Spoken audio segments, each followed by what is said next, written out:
Fins ara m'ha semblat interessantíssima aquesta conferència. Jo no em considero principalment crític, però sembla que tots els que són aquí al darrere d'aquesta taula doncs ho diuen, però vaja. Jo tinc formació com a filòsof. El meu doctorat va ser sobre Walter Benjamin i Theodor Adorno i l'estètica i el concepte de la crítica d'art. Així que més que crític d'art m'ocupo sobretot de la filosofia de la crítica d'art, més que d'altres coses. Ahir ja vaig esmentar el Barnett Newman, que va dir que l'estètica és per a l'artista com la ornitologia per als ocells. Suposo que aquesta és la filosofia de la crítica, no? Per la crítica seria el mateix que la ornitologia és per als ocells, és a dir, que no els importa gens. Però no és el mateix i espero que tothom trobi que la meva xerrada és interessant. En fi, moltes de les coses que comentaré ja s'han parlat avui. Coses com ara l'esfera pública, la performativitat de la crítica, l'internacionalisme de la crítica i tant de bo pugui afegir algunes coses interessants en aquest debat. O com a mínim fer-ne com una mena de resum, en certa manera. Ara voldria fer una petita... presentar un breu guió del que farem en aquesta xerrada.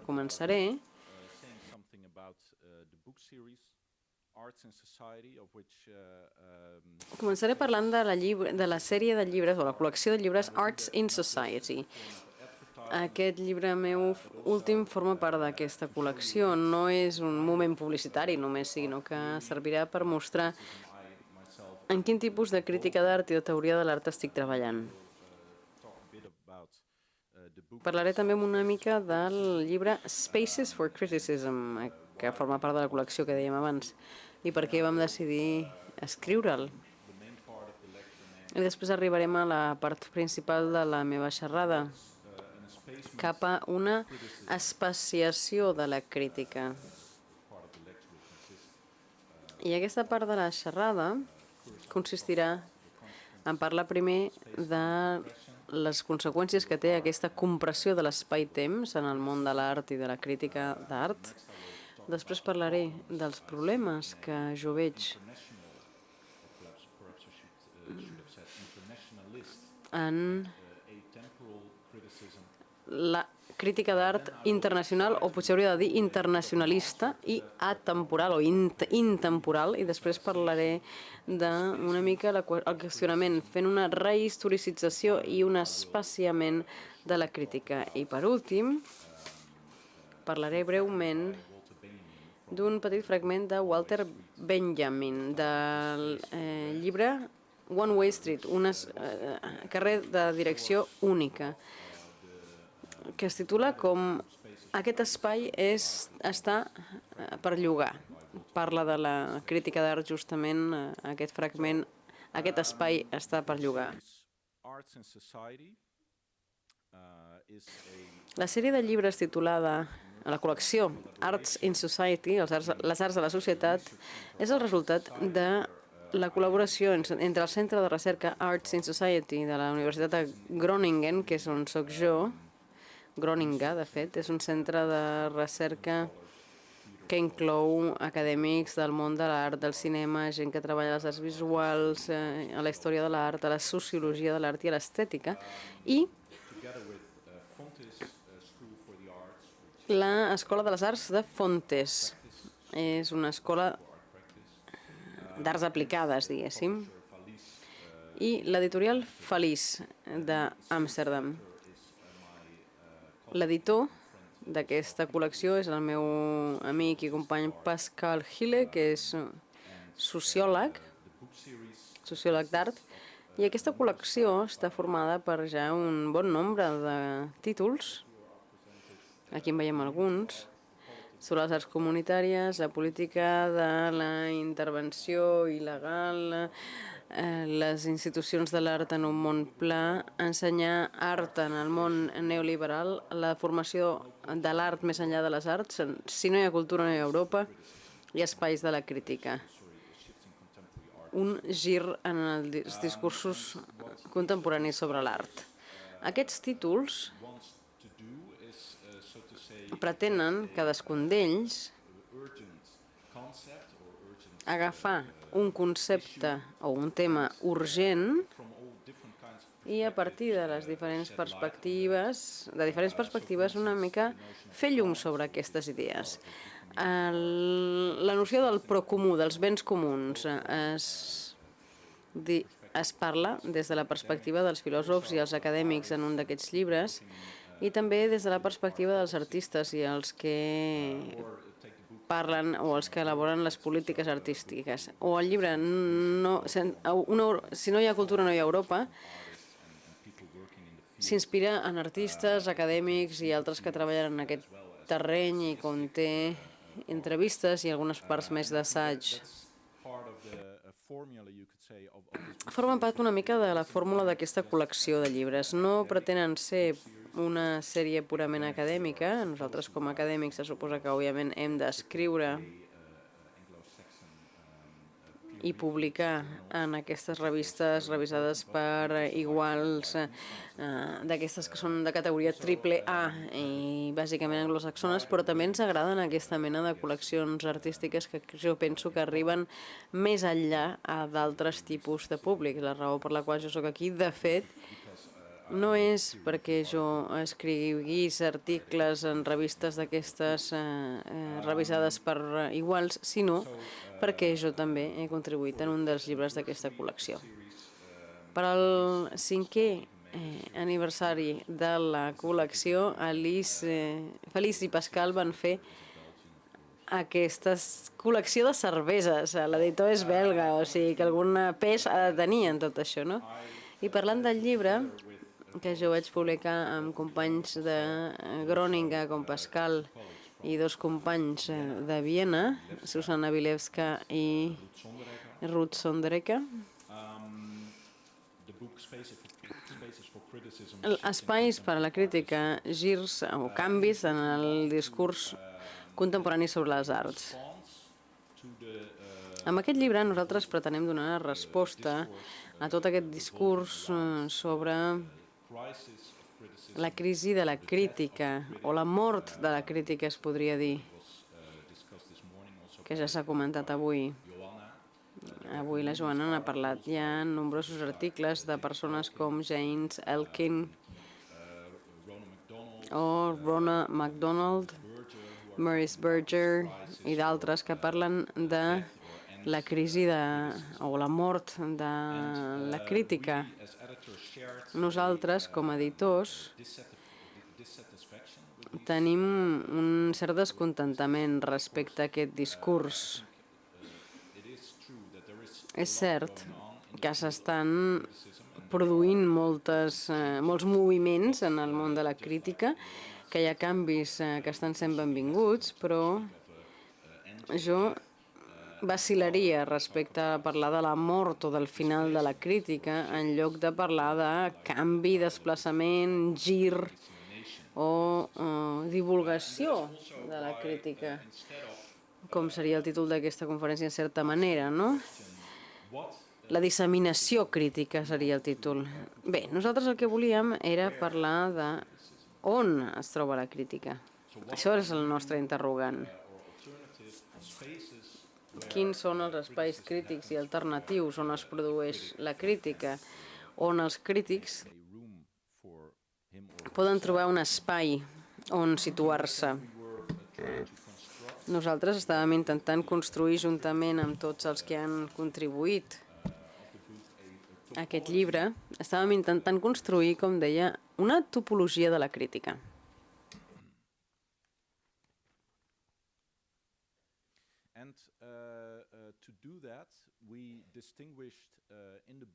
En el llibre, nosaltres hem distingit 3 grans canvis o girs en la crítica. Són els 3 capítols, bàsicament. Els canvis en l'espai i temps, els espaciotemporals. Per exemple, què està passant amb la crítica, ara que Occident ja no és el centre obvi del món de l'art. I també en qüestions temporals. Què ha passat amb la crítica en aquest món que cada vegada està més accelerat? Això seria la primera part del llibre. La segona té a veure amb els canvis institucionals i professionals, és a dir, com els crítics estan passant a ser potser comissaris o curadors o s'incorporen a diferents branques professionals i què passa si el crític intervé directament en el sistema de mercat.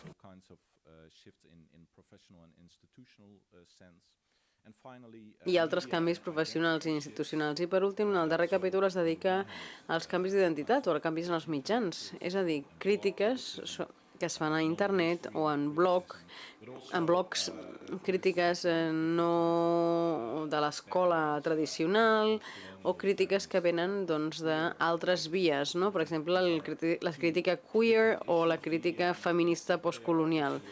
Sí, estan relacionats amb els mitjans i amb la identitat. Com deia Katie Weil en la seva contribució al llibre, és evident que internet ha obert nous espais per tota mena de minories, perquè tota mena de minories puguin generar un nou tipus de crítica.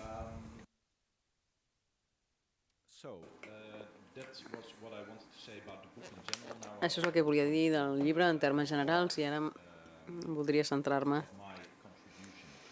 en la meva contribució, feta justament amb Pascal Hill. Es titula Entre la crítica i la crítica, Criticism and Critique, cap a una especiació de la crítica. En anglès hi ha dues maneres de dir crítica, criticism and critique. En català no funcionaria. Bé, el meu punt de partida va ser un conte de Walter Benjamin, de Erd Saller, el que explica contes. Es dedica a l'obra de Leskov, escriptor rus, però a més va molt més enllà, perquè aquí Benjamin el considera un complement de la teoria de la novel·la de Georg Lukács. I en aquest assaig, Benjamin intenta entendre què passa amb l'art d'explicar contes, perquè ell pensa que l'art d'explicar contes, d'explicar històries, del qual l'Est-Hop és com l'últim bastió, està de capa caiguda, està en declivi i desapareixent, i que els principals antagonistes de l'art de l'explicar històries o contes són la novel·la i el periodisme. La novel·la perquè neix de l'aïllament de l'autor i del lector, d'aquella comunitat que encara formava part de l'explicar històries, i perquè la informació també és un aïllament de l'experiència. Explicar un conte és una cosa que encara apel·la a l'experiència tant del que l'escriu com de qui el llegeix o l'escolta. En canvi, la informació periodística està com distanciada de qui la rep. En el seu assaig, Benjamin distingeix dos tipus de contes. El mariner comerciant, és a dir, aquell que ha vist el món sencer i ha anat a viatjar per al món sencer i després torna a casa seva i parla de tots aquells monstres que s'ha trobat i aquestes experiències estranyes, i després el llaurador assentat, que és el que parla amb els seus nets de les tradicions de tota la vida i de totes aquelles històries tan arrelades a la terra, no? Aquests dos tipus d'històries tenen en comú un factor, que hi ha una autoritat que ens parla des de la distància. Aquesta distància, en el cas d'aquest mariner viatger, aquesta autoritat ve de la distància. I per al llaurador assentat, la distància ve del temps, en realitat, perquè ell ha viscut coses, sap coses del passat que ningú ja no recorda.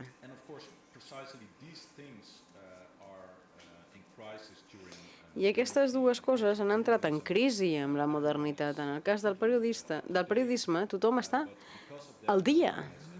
I justament per això ja ningú no té coses interessants per explicar-se, perquè tothom ja té tota la informació, tothom disposa de la informació a la butxaca, amb la qual cosa aquests contes han perdut el valor que tenien en el passat. Això també té a veure una mica amb el món que no para de canviar i accelerar-se. I Benjamin parla de l'exemple de la Primera Guerra Mundial. Allà diu que els soldats van tornar del front no amb més històries, sinó amb moltes menys, perquè és com si els haguessin bombardejat, no tenien res que explicar. Els faltava tota mena d'experiència. I també hi ha una anàlisi interessant entre aquell que explica la història i el crític. Pel que fa al crític, podríem dir que hi ha dues escoles, no? També el mateix. Aquest mariner viatger i el llaurador assentat. Tenim un crític que és com Madame de Staël, Huysmans o Goethe, que van en altres llocs, que viatgen i expliquen després els seus, aquelles obres d'art meravelloses que han vist en els seus viatges, i d'altra banda tenim els historiadors, els crítics d'art que són historiadors perquè coneixen la tradició a fons. Ruskin, Baudelaire, que són grans coneixedors dels artistes i que són capaços de situar l'art nou en el context de la història de l'art existent. I això, en el fons, forma part de la crisi o de l'aparent crisi de la crítica. Ara es diu que aquesta distància desapareix. En la modernitat, la distància en l'espai-temps tendeix a desaparèixer. És el que David Harvey intenta explicar quan presenta la noció de la compressió de l'espai-temps. Aquí no us explicaré res de nou. Aquesta noció de la compressió de l'espai-temps és aquella idea que en el món modern la gent que domina el món són els que són més ràpids, els que poden cobrir més distàncies en un temps més petit. És a dir, primer els carros tirats a cavalls, després el motor de vapor, els avions i internet, mostren aquesta tendència cap a l'acceleració. Ens permet cobrir més distància amb menys temps. Segons Zygmunt Bauman, tenim la modernitat pesant i la modernitat lleugera. Per ell no és només un canvi quantitatiu, això, sinó que no és només que tot el món sigui més ràpid i més petit, sinó que a més hi ha un canvi qualitatiu. I ell ho resumeix molt bé amb aquesta cita, que des de la cabina intentarem traduir també com puguem. En l'època del software, d'una modernitat lleugera, l'efectivitat del temps com a mitjà d'aconseguir valor té tendència a acostar-se a l'infinit, amb l'efecte paradoxal d'ajuntar o igualar o reduir el valor de les unitats en el terreny de l'objectiu potencial. La qüestió ara passa a ser no tant els mitjans, sinó més aviat l'objectiu, i això s'aplicava a l'espai de relació. Això significa que l'espai té totes les parts i que hi ha un no-temps i que moltes vegades aquest no-temps, aquest nou lloc, no té cap mena de valor especial. Què significa això? Quines conseqüències té això per la crítica de l'art? Aquesta autoritat des de la distància ara passa a ser molt més problemàtica del que era abans. Qualsevol, avui en dia, es pot comprar un bitllet d'avió barat i anar-se'n a la Bienal de Venècia, perdó. I el crític, en molts casos, passa a tenir un paper superflu. I després la gent com a historiador també perd la seva autoritat, perquè a internet La memòria és il·limitada. Estem només a una distància d'un clic de totes les dades històriques que ens facin falta en qualsevol moment. Així que, aleshores, això ens deixa amb la pregunta de quines conseqüències té tot això per al món de l'art i per la crítica.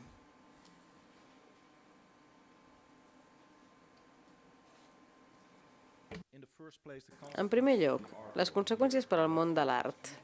Això d'estar a qualsevol lloc en qualsevol moment. Em disculpo per la generalització necessària, però podríem pensar que el perill ens assetja en aquesta situació de poder ser a qualsevol lloc i de seguida. I el perill seria que l'art esdevingui una cosa massa genèrica. Aquest és un terme derivat de l'arquitecte holandès Rem Koolhaar, que parla de la ciutat genèrica i afirma que la ciutat genèrica és aquesta tendència que tenen totes les ciutats de convertir-se en llocs de trànsit. Per exemple, aeroports o centres comercials, que tots són molt semblants, tots s'assemblen. Podríem argumentar, si carreguem una mica les tintes, que el mateix es pot dir de les tendències artístiques. L'evolució de l'art, en èpoques premodernes es podria dir que sí que hi havia uns estils nacionals molt concrets, per exemple, la pintura holandesa, la pintura italiana, o l'escola italiana, i després amb l'era moderna ja comença a internalitzar-se la cosa. Els artistes tenien tendència a mirar més enllà de les seves fronteres, però les escoles modernes continuen tenint encara el seu color local. L'expressionisme abstracte, per exemple, o el pop art, són americanes, bàsicament, i el Neue Wilde, sobretot alemany, i l'arte povera italiana. Però aquest color local que continuava tenint l'època moderna s'esvaeix ara que arribem a l'època del món o de l'art global o de l'art de les biennals, podríem qualificar-lo també. Així que si un entra avui en dia en un museu d'art contemporani, a qualsevol lloc del món segurament no podrà discernir on es troba veient l'art que troba en aquell museu. I el mateix es pot dir de moltes biennals.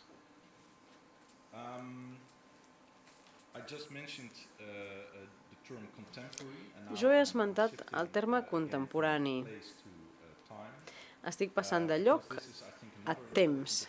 Em sembla que aquest és un altre canvi molt rellevant que s'ha produït en les darreres dècades, sobretot des dels anys 80, com l'art modern ha passat de ser modern a ser contemporani. Des del punt de vista conceptual o filosòfic, aquest és un canvi molt interessant. Què significa que l'art modern esdevé contemporani? Això de modern continua tenint una relació molt específica amb el passat i amb la tradició. Volia trencar amb la tradició, volia plantejar un futur nou i adreçar-se cap a aquest futur marcant una línia molt clara, un rumb molt clar. I aquesta noció de la compressió de l'espai-temps implica una pèrdua col·lectiva de memòria i un present etern, podríem dir, com deia Frederick Jameson, mentre que el passat és omnipresent, o sigui que tenim aquesta paradoxa del passat omnipresent i del present etern, i de la codificació del passat també, amb tota mena de formes de llegat. I would say that while the modern still has this clear sense of time and clear sense of direction. Per tant, això modern encara té aquesta sensació, aquesta idea clara de temps i d'espai, però el món contemporani ja no ho té, això. Què vol dir contemporani? Sembla que no vol dir gaire més que contemporani vol dir el que està passant avui, en aquests moments. I l'art contemporani sempre ha estat molt escèptic respecte al concepte d'una història de l'art lineal que avanci en una direcció determinada. I aquesta relació tradicional de causa-efecte inventades per als historiadors d'art tradicionals. Han això de la diferència entre modern i contemporani també ho veiem en com el poder ha anat esllavissant-se, no? Dels museus ha passat a les biennals. Els museus, molts d'ells ja no tenen col·leccions.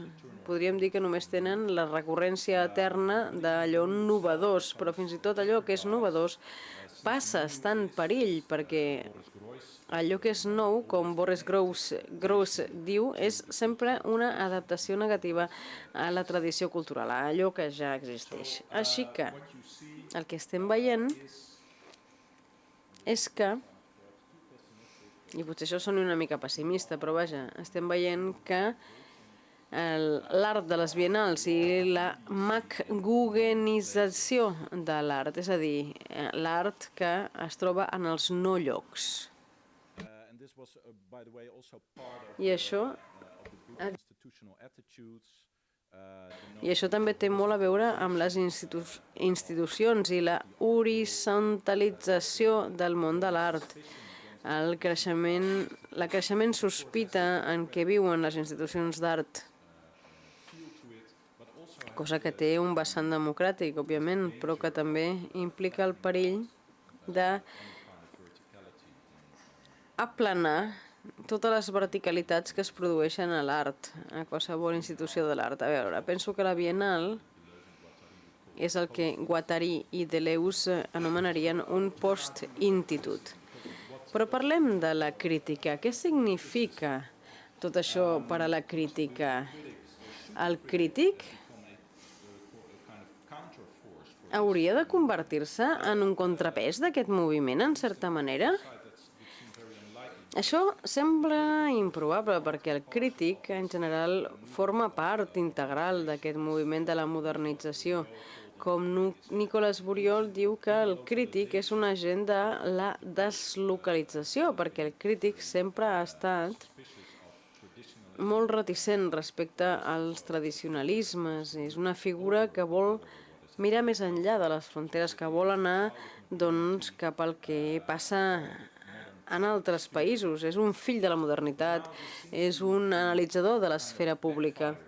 Però em sembla que això, en el fons, està repercutint negativament. Aquesta internacionalització de la crítica sembla que és una cosa que té pros i contres.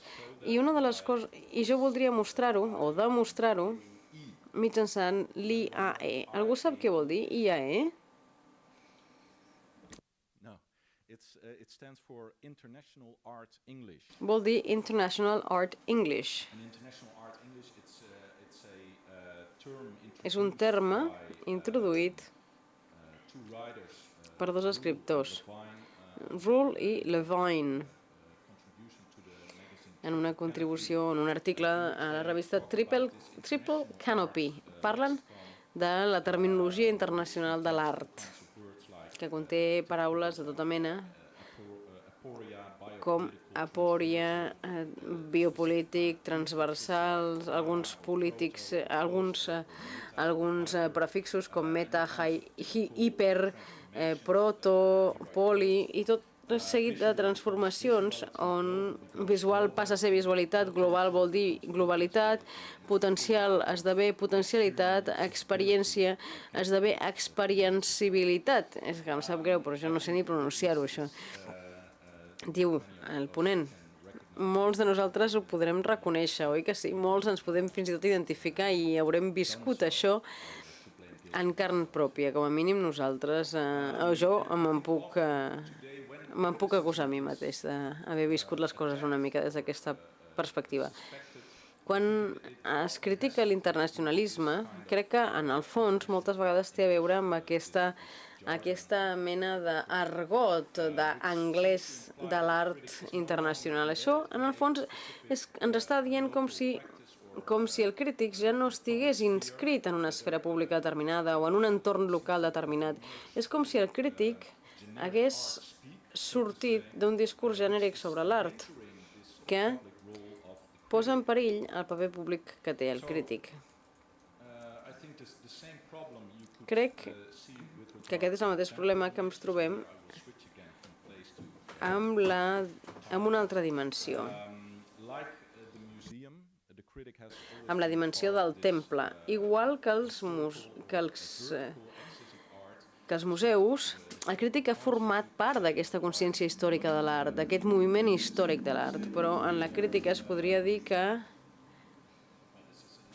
això és aquell núvol de paraules amb totes aquelles paraules típiques que sempre surten en qualsevol discurs sobre l'art que es faci a escala internacional. Com deia, el crític com a consciència històrica, estàvem parlant d'això. Veiem que en la crítica s'està avançant cap a la deshistorització. És a dir, el crític ja no és tant un historiador, o l'historiador ja no és tant un crític. La història de l'art, a l'actualitat, cada vegada és menys important en el món de la crítica de l'art i està sent desplaçat per la teoria de l'art, que sovint és elaborada d'una manera molt ad hoc, de vegades per als mateixos artistes o comissaris, que sovint fan servir aquestes terminologies tan de moda que posen sobre la taula filòsofs i crítics i historiadors. Quan va un a un museu d'art contemporani i se'n va a la biblioteca o a la llibreria del Museu d'Art Contemporani, a part de tots els llibres sobre els artistes, sempre hi ha un capítol sobre teoria crítica. Adorno, Badiou, Hartenegri... I és fascinant trobar-se amb això. I com els museus tenen aquesta secció de teoria crítica, té a veure amb aquesta difusió de l'actitud crítica i també la incorporació de la teoria crítica en la crítica d'art. I em fa l'efecte que hi ha una certa lluita o col·lisió aquí, perquè aquests teòrics també se'ls reprotxa sovint que els falta el coneixement complet històric que els crítics d'art abans tenien i que se'ls suposava aquest coneixement.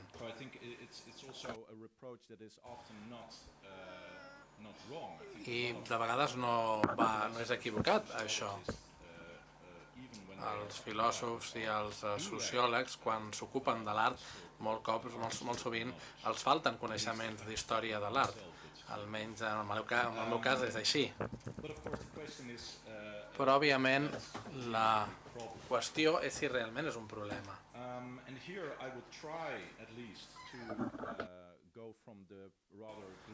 I també té a veure amb la part més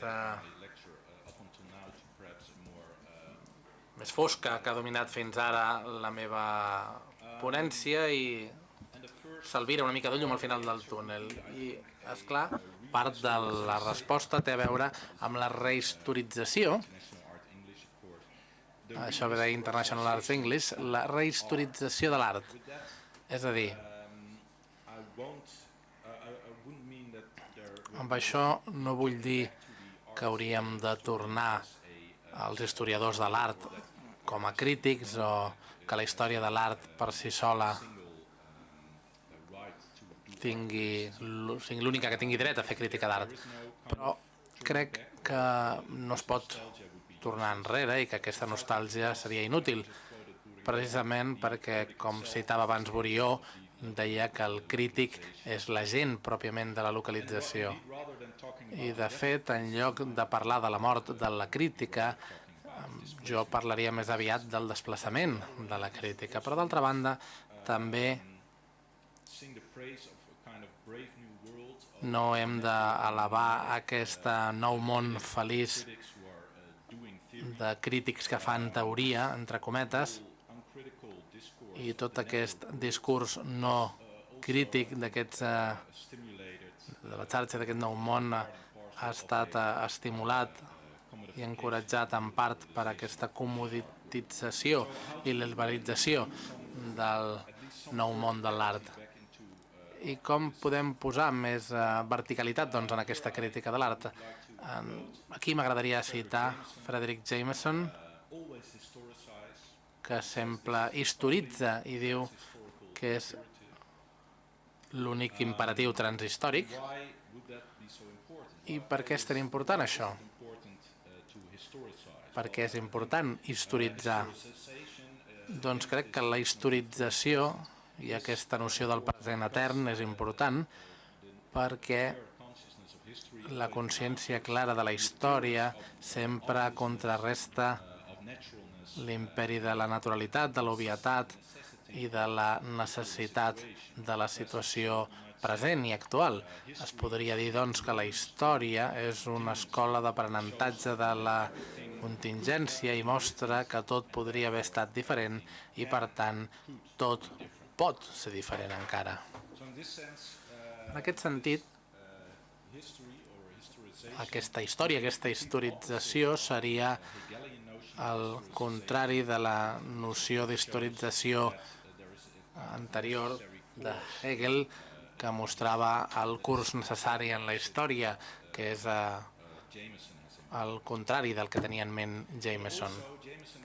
Però Jameson també té altres coses en ment pel que fa a la noció tradicional de la història de l'art, perquè em sembla que amb Jameson es podria dir que els crítics no haurien de donar al món de l'art només un context històric de l'art, sinó que hauria d'estar associat a l'experiència històrica en un sentit més general. És a dir, que el crític d'art hauria de fer la pregunta de si aquesta obra, o què ens diu aquesta obra del món en què vivim, quins són els desenvolupaments històrics en l'art fins a aquest punt que ens parlen dels desenvolupaments històrics per se.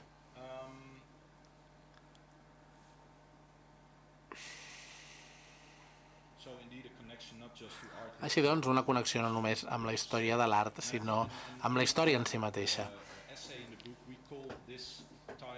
I en un assaig del llibre, aquest tipus de crítica històrica en diem crítica moderna, de fet, i això és una mica provocador, precisament per aquest desplaçament del modernisme a allò que és contemporani. Ahir Marc Lewis ens deia que el modernisme fins i tot es considera una paraulota avui dia, i com a passada, però com servir aquestes paraules, modern, per caracteritzar la crítica que fem servir en un sentit concret i en el sentit que Foucault feia servir el seu assaig sobre la il·lustració, on considerava la modernitat no com una era específica dins el progrés de la història, sinó com una actitud concreta. I seria aquesta actitud, aquest atos, el que Foucault esmenta, és la que intentem atrapar en aquesta figura del crític. Vull citar, de fet, a Foucault en aquest punt que diu el següent: per l'actitud de la modernitat, l'alt valor del present és indissociable d'una ansietat desesperada d'imaginar-lo de manera diferent a com és i de transformar-lo, no pas destruint-lo, sinó entenent-lo com el que és. I em sembla que aquesta actitud de la modernitat és el que el crític podria fer servir. Així doncs, per a un crític així, l'art, òbviament, no només tracta de l'art, sinó que tracta de la manera com experimentem el món, com experimentem la història. I precisament arran d'això, mai no n'hi ha prou amb l'historiador com a crític, i precisament aquí aquest enllaç, aquest vincle entre la història i la teoria, i alguns sociòlegs i filòsofs haurien de ser en aquest sentit benvinguts més que no pas criticats. És a dir, que barrejat amb el coneixement de la història de l'art, la consciència política d'aquestes teories i la consciència d'aquesta mena de conceptes ofereix més possibilitats per al crític per associar l'experiència artística, l'experiència social o cultural o social, i fer que l'experiència estètica o el judici estètic sigui també un assumpte d'interès públic. Però això, òbviament, té conseqüències també per el lloc on queda la crítica. I aquí també tornaré a passar de temps a espai, perquè si aquesta operació ha de reeixir, és a dir, l'operació de fer que l'experiència estètica sigui d'interès públic, aquest debat s'hauria de portar fora del món de l'art, fora de les parets de l'art i fora de les acadèmies, fora de la universitat. Em sembla que el crític hauria de buscar activament o hauria de crear la intersecció entre política, educació i cultura. I això és el que he intentat apuntar quan deia que el desplaçament de la crítica que he esmentat hauria de ser respost amb un espaciament de la crítica. I aquesta seria la meva peça d'International Arts English, és a dir, d'anglès artístic internacional. Espaciament, no crec que sigui una paraula en anglès, spacement, però me l'he inventat. Què vull dir amb això? Aquesta noció d'espaciament es basa en una distinció molt interessant feta per Michel de Certeau, un filòsof francès, i introdueix una diferència entre temps i espai. Lieu i espace en francès. Mentre que l'espai, el lloc és fixe, és una ubicació espacial, l'espai, l'espai sempre és actuat, interpretat, no és un lloc fix en un mapa o alguna cosa així, sinó que primer s'ha de crear l'espai. Només existeix com a efecte creat amb l'acció i amb la pràctica.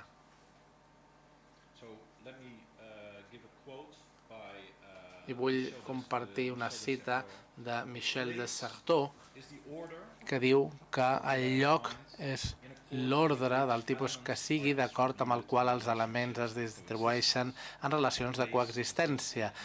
El lloc és, doncs, una configuració instantània de posicions, implica una indicació d'estabilitat.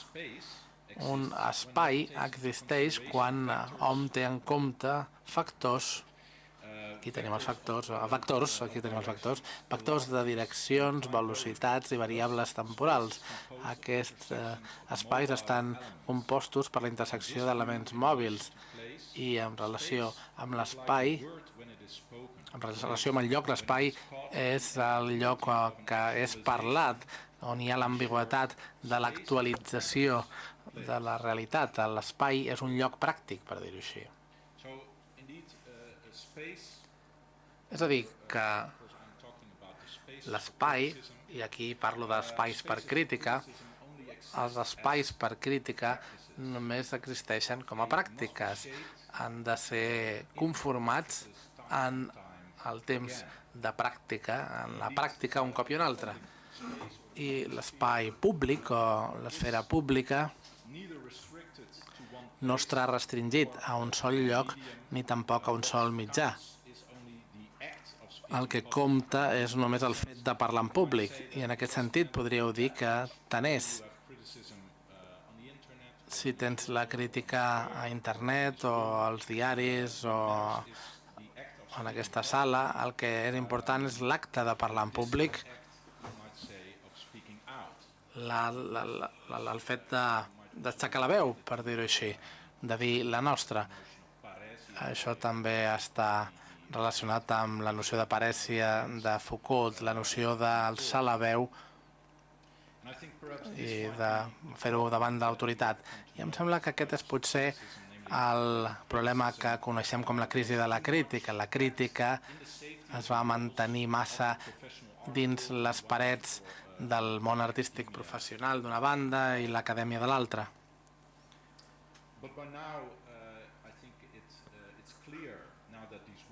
Però ara per ara em sembla que està clar, ara que aquestes parets també s'enderroquen, que no podem confiar ja en llocs específics, en llocs concrets, i això vol dir que hem de crear constantment els nostres propis espais.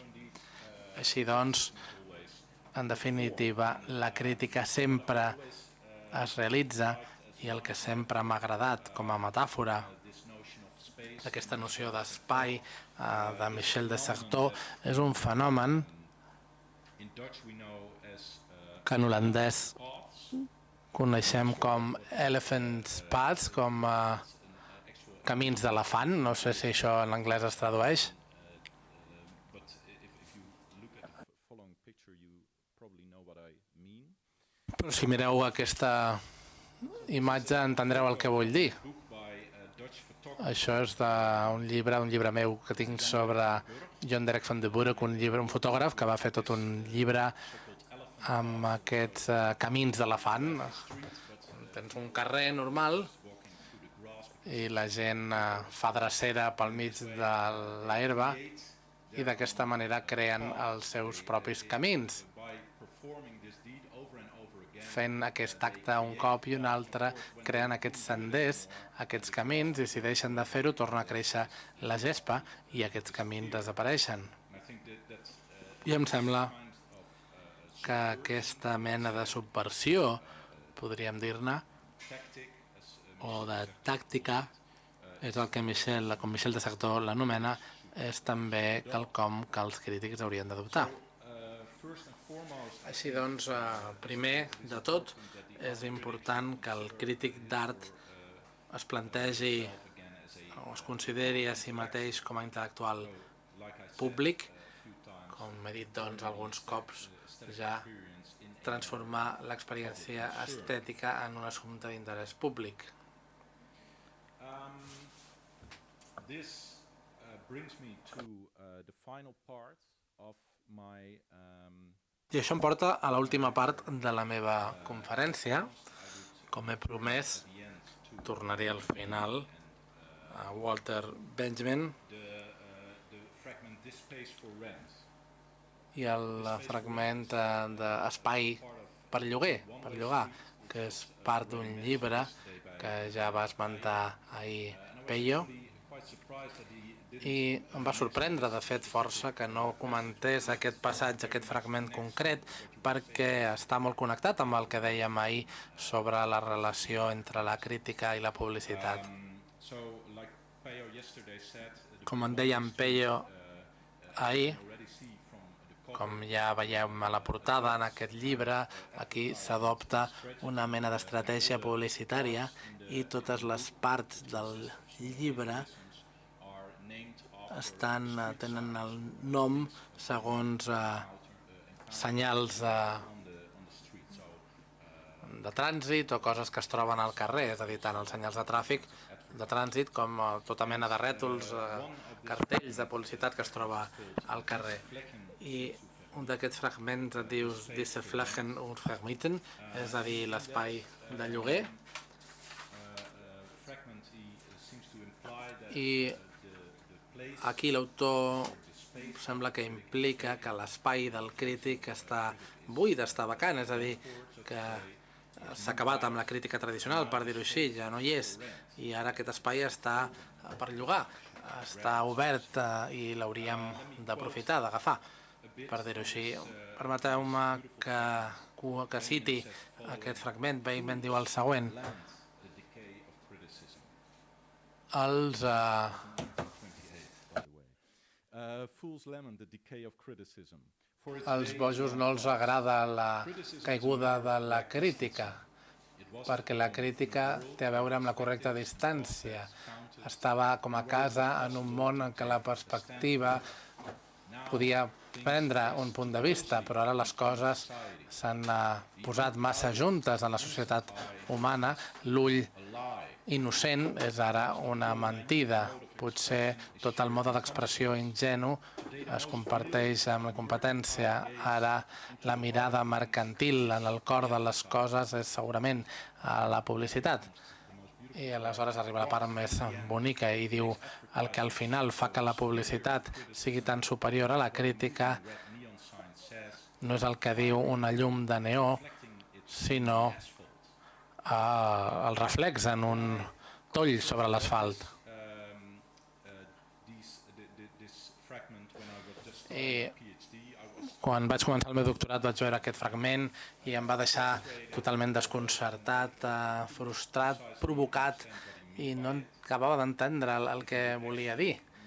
Si realment volia dir que havíem de tenir publicitat en lloc de crítica. Encara no n'estic segur, de fet, d'haver-ho entès completament, però Si més no, penso amb una mica de certesa que no proposa substituir la crítica per la publicitat. Òbviament, la publicitat és purament afirmativa i això no és el que Benjamin buscava, però el que cridava l'atenció de Benjamin, crec jo, tant com el preocupava, era la fantasmagoria de la modernitat, que en deia ella, el món somiat del capitalisme, com en deia també, i Benjamin hi està tan interessat perquè és molt ambigu respecte d'aquest món i fa una dura crítica del capitalisme, d'aquesta fantasmagoria, però quan llegeix la seva obra veiem un cop i un altre que està també enamorat del capitalisme, que li agraden aquests somnis, que li agrada somiar. I em sembla que aquesta ambivalència està també present en aquest passatge i crec que el que li crida l'atenció de la noció de publicitat és un pur poder afirmatiu, la seva força, el fet que estigui literalment als carrers, que et colpegi a la cara mateix, i l'última frase, no el que diu la llum de neó, el rètol de neó, sinó el toll sobre l'asfalt que el reflecteix. De fet, és això, la publicitat es reflecteix al carrer i això és el que a Benjamin li agradaria també que passés amb la crítica, que es reflectís al carrer. I diria potser que la crítica pot aprendre d'això. Així doncs, tal vegada, la crítica hauria d'adoptar d'una manera o una altra aquesta força afirmativa de la publicitat, la capacitat d'arribar a nous públics, d'ocupar nous espais i de desplegar aquesta força contra l'omnipresència i el caràcter afirmatiu i no crític de la publicitat. I em sembla que un dels principals problemes que discutim en aquest simposi és el fet que, com deia ahir el Peyo, la crítica tendeix a ser publicitat. Així que hi hauríem de fer front d'aquesta qüestió. Per concloure, doncs, la noció de desplaçament i espaciament les he intentat introduir aquí. Òbviament està relacionada amb el fet que aquest espai públic mai no és fixe, mai no és un lloc fix, sinó que sempre està en flux i potser és un influxe també, no una fluxa, sinó un influxe aquesta crítica. I no sempre neda a favor de la marea. I aquí tornaria a citar Benjamin, que diu que els crítics mai no haurien de ser coherents, sinó sempre radicals. I amb això acabo. Moltes gràcies per la vostra atenció.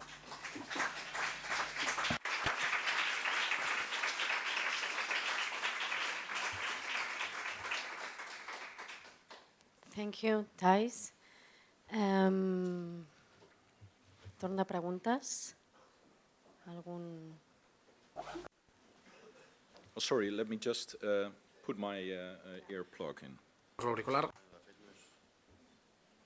Sí, de fet no és una pregunta per vostè directament, sinó per tots, perquè ha tornat a passar una mica el d'ahir.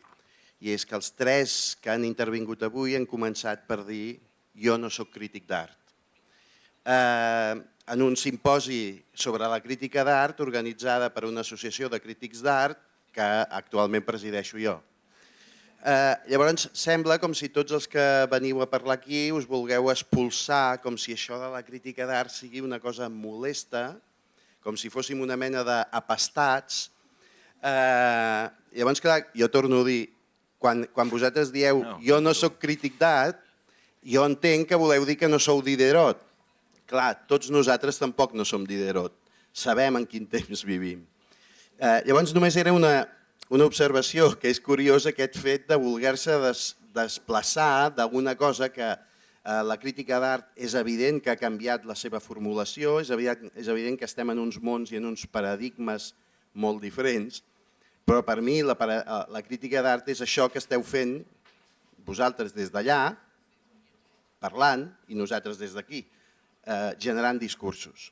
I en tot cas em permetré la broma de demanar-li al David G. Torres que ell comenci dient què és un crític d'art. Well, I didn't mean in any way to... No volia de cap manera dir, no volia donar a entendre de cap manera que em volgués extreure, expulsar d'aquesta bruta branca de la crítica d'art. Ho deia humilment, en realitat, que no mereixo, crec jo, el títol de crític d'art. Si mires el meu registre, la meva trajectòria, per dir-ho així, en el sentit que escric més sobre els crítics que sobre l'art, si m'entens el que et vull dir.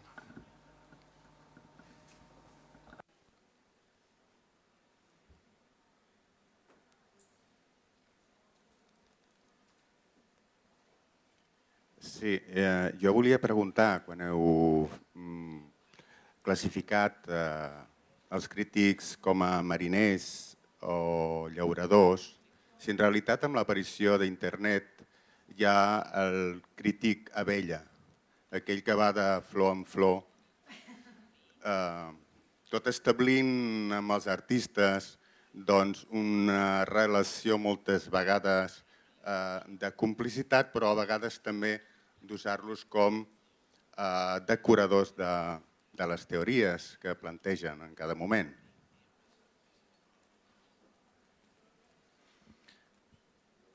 Yes, thank you. I think that's a very nice analogy, the critic as a bee.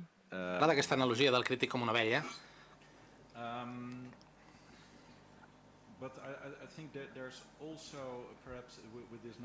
Però em sembla que també amb aquesta noció de complicitat hi ha també el perill que el crític esdevingui en efecte un servent de la xarxa artística, per dir-ho així.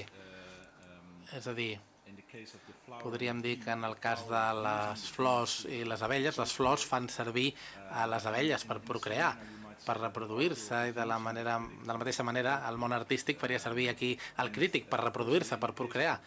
En el cas de l'abella, òbviament, l'abella també en treu alguna cosa, en el cas del crític no és tan així, cada cop és menys així, en temps de feina precària, sobretot. Però en qualsevol cas em sembla una analogia molt interessant.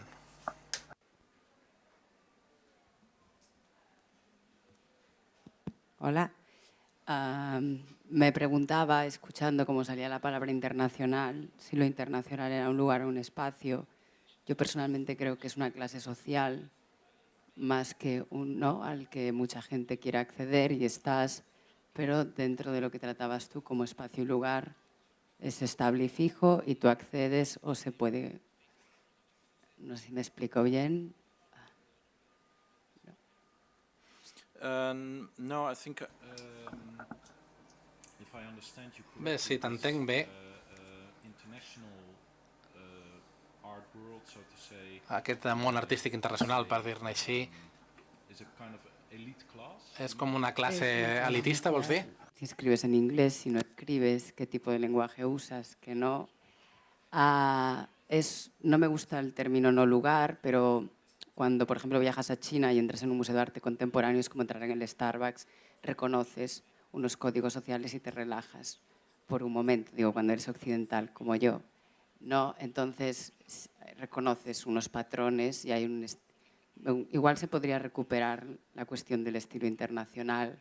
Digo que yo no lo veo como, ser internacional no significa ser de un país o de otro, sino hay una clase social en la que se mueven un tipo de discursos, hay unos centros de poder que cuando emiten discurso son escuchados por todos, y dentro de esa división que hacías tú del lugar y del espacio, yo veía lo internacional como un lugar que no se modifica. Si fuera un espacio sería más permeable y es más una adaptación de aquellos que quieren entrar a lo internacional, que lo internacional como tal se modifique. No sé si me estoy liando mucho.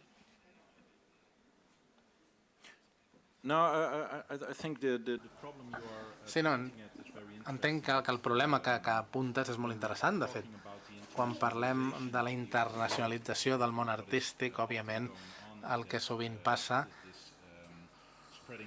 és aquesta difusió de bienals que surten com bolets a tot arreu i que sovint visiten la mateixa classe única i no tant la gent local, potser, on s'organitzen aquestes bienals. I el mateix passa també sovint amb els artistes que hi exposen. I em sembla que aquest és segurament el problema que tu planteges. Aquesta internacionalització del món artístic, tot i així té un tret una mica local, en el sentit que es difon amb un mateix grup, amb un únic grup.